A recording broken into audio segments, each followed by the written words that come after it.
Okay guys, try nating isave ang bougainvillea plant na ito. Pinaputulan ng may-ari. Ugat na lang ang ating inabutan, sayang. Ito naman, buo pa siya.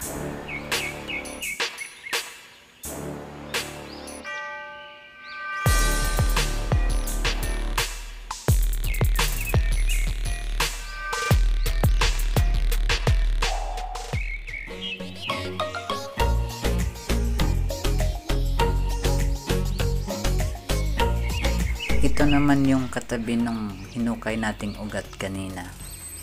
Sayang kung nagkataon, buti at inabutan pa ni Papa J.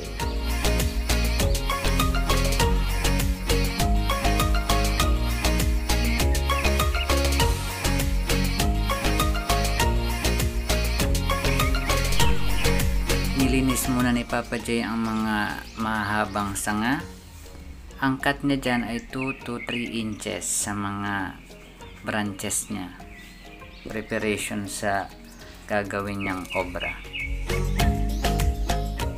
Yan, success. Nahukay na natin. Ngayon naman, ipapakita ni Papa J ang process ng pag-replant niya ng naisalba niyang boogie.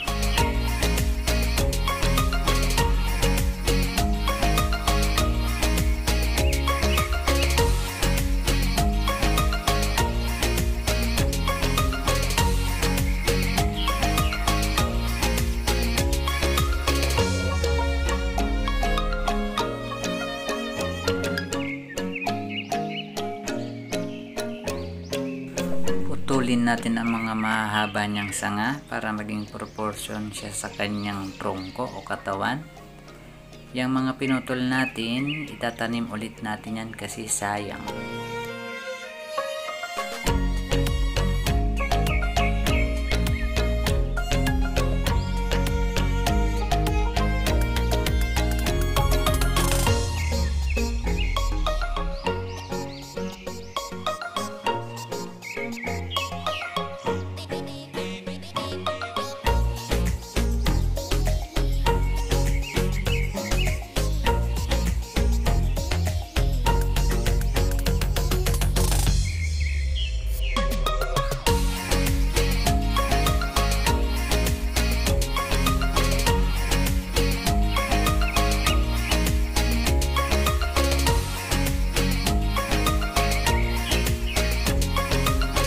Bawasan natin ang kanyang mga ugat.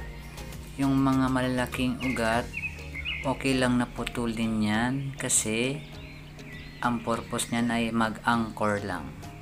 Ang mga maselan na di pwedeng galawin ay yung mga parang buhok kasi yun ang feeder roots.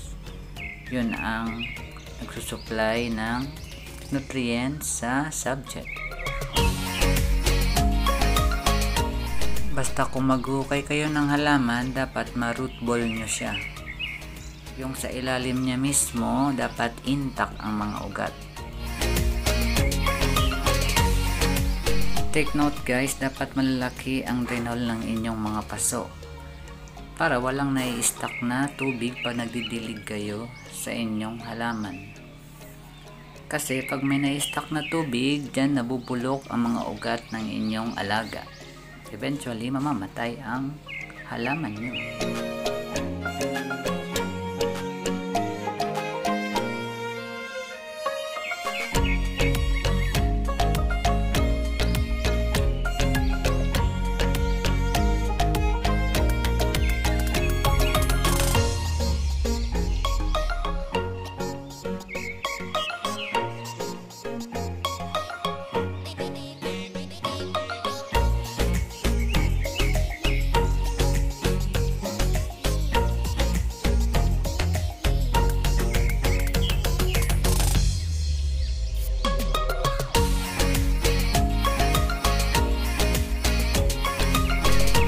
Diniligan natin ng mabuti hanggang sa mapuno ang paso at matest natin ang drain hole.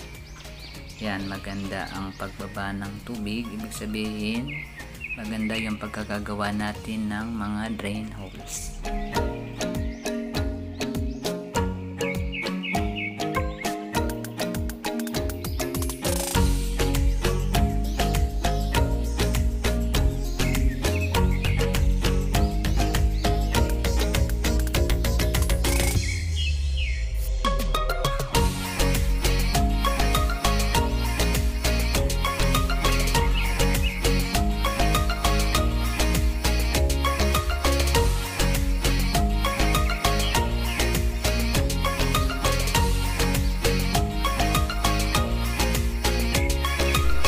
Lalagyan ni Papa J ng Elmer's glue ang mga pinagkatan natin na sugat para ma-seal siya.